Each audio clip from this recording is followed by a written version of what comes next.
Hey, what up, fam? It's Joe Mill here, back with A.K.A, and today I'm not firing up nothing. I'm plugging in my old pellet grill. We're gonna be doing some beef back ribs. It's a football Sunday. It's hot as hell out here, and I'm trying to relax. Come on.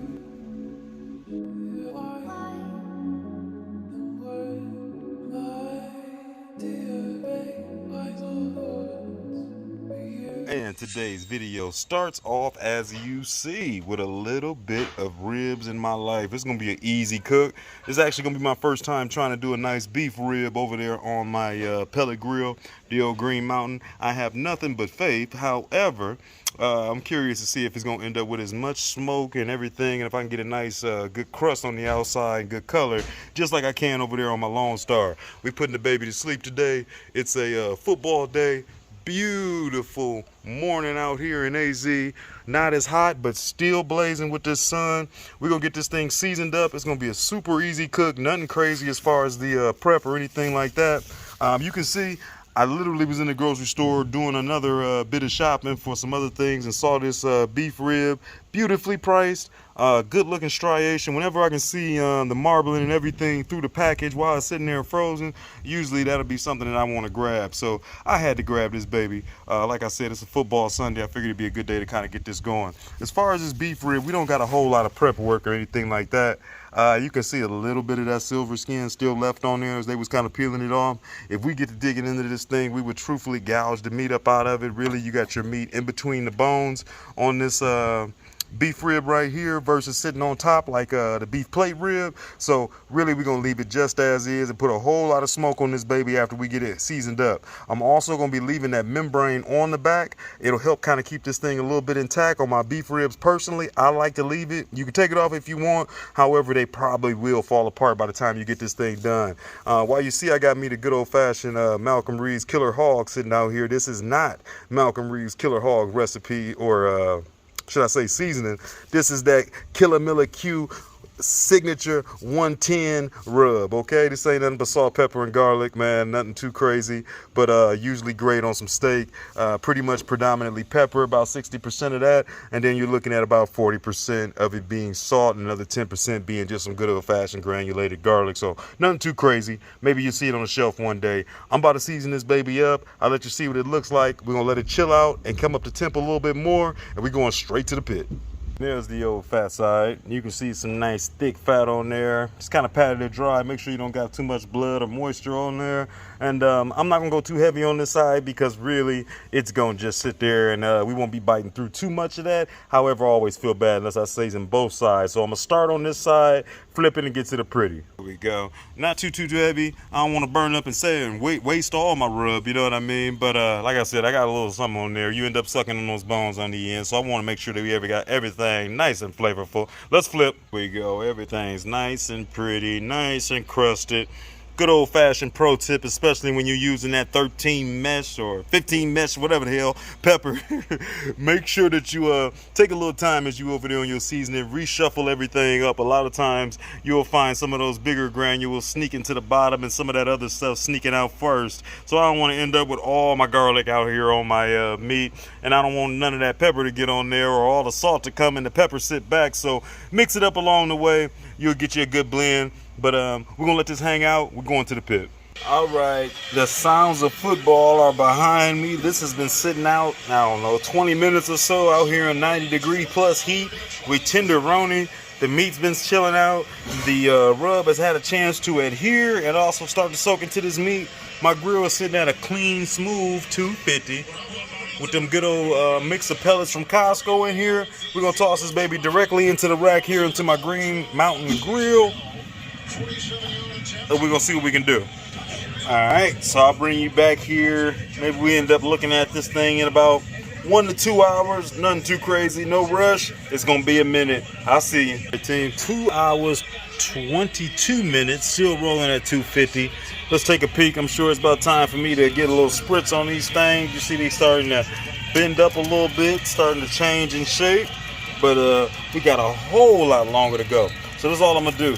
I'm keeping it simple. I already had this already pre-mixed, nothing crazy. Apple cider and vinegar, 50-50 with just some water. It's a good standard spritz that you can use on anything. I'll be spritzing these beef ribs, and then what I'm gonna go ahead and do is I'll rotate them. So the back end is at the front, so we can get us some good even cooking, and then maybe I'll bring you back after another hour or two, and then we'll kind of see where we at then. Hey, I want to jump in here real quick as I found me a little bit of shade and let you know thanks for following along on today's cook. If you are new to the channel, go to that bottom right corner. Make sure that you subscribe. Check out some of the other videos you've missed. If you haven't done it yet, find me on Facebook, find me on IG, and I'm putting stuff on TikTok. I need to get my following there as well. Let's keep this thing going. Let's get back to the work. Here we go. And one thing too that I like to do is I like to spritz them before I turn them, and then I like to turn them and spritz them again. Only reason be, sometimes, you know, just angles, crevices, so on and so forth. You know, I want to make sure everybody gets a little bit of love, and other than that, let's let it ride. All right, 4 hours in. Getting some of that beautiful dark color. You can still see some of that bark coming in.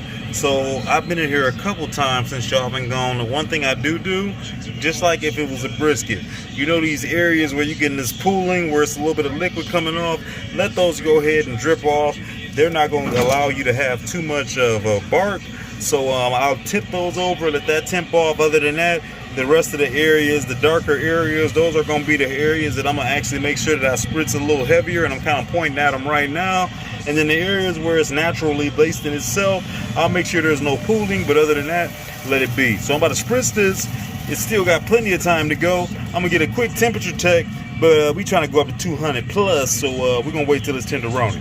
All right, 5 hours, 45 minutes. Don't mind that chicken over there. That's just a little something for the week. Here is our beef ribs. Haven't been a whole lot. I slipped in here a couple times and got a little bit of spritzing just to keep them moist. But we're going to get a first chance to kind of see where we at on temp. So you want to temp in between these bones. Let's see if I can get in there. I feel like I hit a bone. 92. All right, I'm not mad at that. I want to get down to around 200. 205-ish even, all the way across the board, so we're getting close.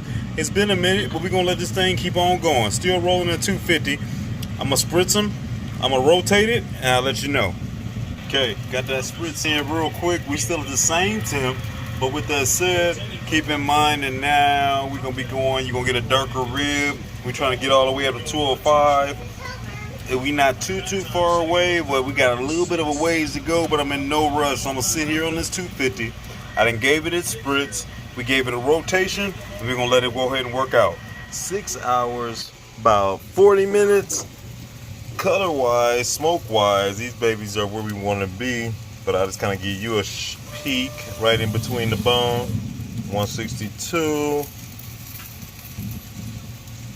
176.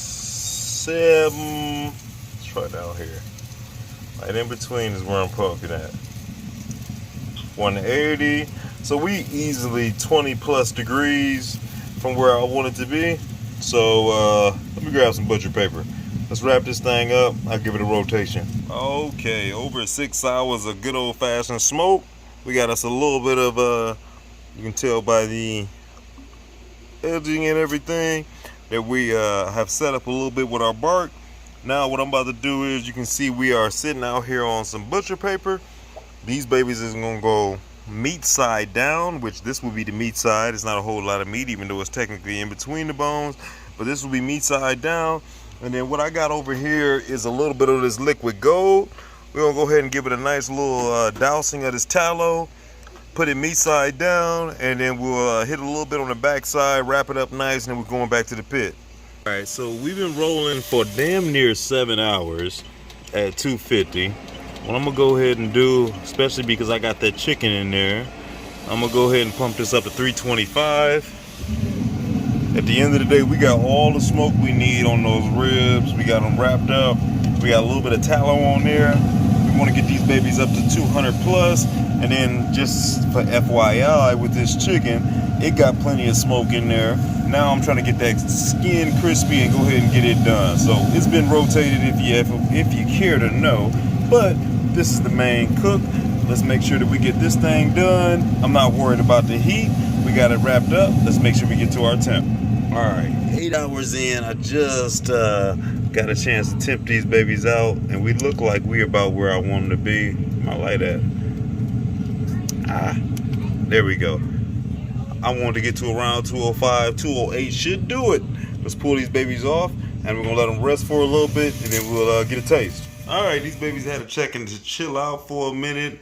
I gave it a quick slice. These are the beef back ribs, not the beef plate ribs, so not as much meat. They smell amazing, but I'm looking forward to seeing them. Normally you get this rough looking texture that you see over here. Don't really got a smoke ring out of the Green Mountain Grill today. A little bit on that side, but I can smell smoke coming up off them. Let's give them a taste and see what we got.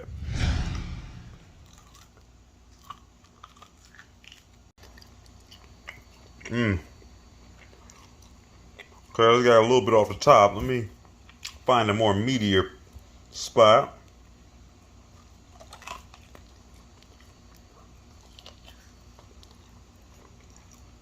I love it. That SPG rolls well. They're nice and tender. We got another one down. That cook came out slamming. Let me tell you something. I bet not never hear nobody on my channel hating on a pellet grill. At the end of the day, as long as you know what you're doing, as long as you get you a good one, and these days, I think all of them probably half-ass decent. It's just about how long they gonna last, what kind of warranty you get on your parts and everything else. But that pellet grill saves lives. We still rolling at over 100 degrees out here in Arizona. It's a football Sunday, and I wanted to be making sure I could actually sit back and watch my games and enjoy my Sunday instead of being out here fighting this heat and trying to fight a fire and maintain and everything. It is so nice being able to just plug in that pellet grill, do the basics, season it up, put it in there, and let it go. Especially with something like them beef ribs, that's one of the easiest cooks you can get. Let me tell you something. If you've never had the beef back ribs, the beef fingers, right? You know why they call them fingers. If you look at them, by the time they done cooking, they start looking like fingers. They look thin, and you know that ribeye meat is what's normally right on top. So when they cut that off, they cut it off super tight.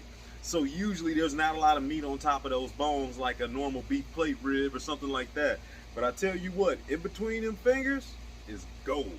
All right, that might be the best bone if you want something to play with and gnaw on. That is something fun for a football Sunday. Be sitting back with your drink and just working on that bone until it ain't no more.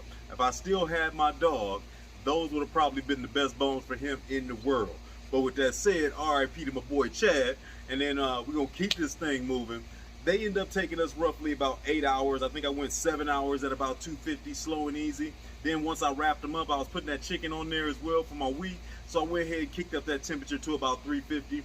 Once it's wrapped, it's not really gonna take too much more smoke. Really wasn't too worried about the fact that we're going with a higher temperature. If anything, just help them babies go ahead and get done. Now with them beef back ribs, much like the beef plate rib, I like going with a little bit higher of a finishing temp. So 205, 207, some people I see even 210, stuff like that. Make sure them babies is definitely tender. And really what it's about instead of that temperature is that probe going in between those beef fingers and into that meat. There's a lot of connective tissue and stuff in there. And especially we leave that membrane on there, you want those babies to get nice and fall apart tender. And the only thing that should be holding them together is that membrane on the end. And I tell you what, that Killer Miller SPG, that's all right, man. On some beef, salt, pepper, garlic, lots of pepper. It's really all I need personally. And some good old-fashioned clean smoke. The one thing I did notice was on that Green Mountain, it didn't give me a big smoke ring, which I'm surprised because normally if I was doing like a brisket or something like that, I would have got a smoke ring. But I mean, there isn't that much meat, so maybe with it being in between the bones, it really wasn't exposed to get it. But let me tell you, without the smoke ring, there was plenty of smoke in those babies. They smelt like smoke when they first came off, and it had a beautiful smoke finish all the way through and through. So happy, happy, happy. We got ribs in the back. All right, that's a wrap. Sunday's in the books. I'm gonna see you in less than a week. Lots of good content coming up. Make sure you find me on IG. Make sure you find me on Facebook. And I'm trying to bring that TikTok account up as well. I never say this, but I always tell you to like and subscribe. Make sure you hit that thumbs up button. We all trying to help the algorithm and keep this thing going, all right? Other than that, shouts out to the family, all my boys over there at Black Smoke Barbecue, you over there in TV land, anybody else I missed, I appreciate y'all. I'll catch you in a week. Peace. it.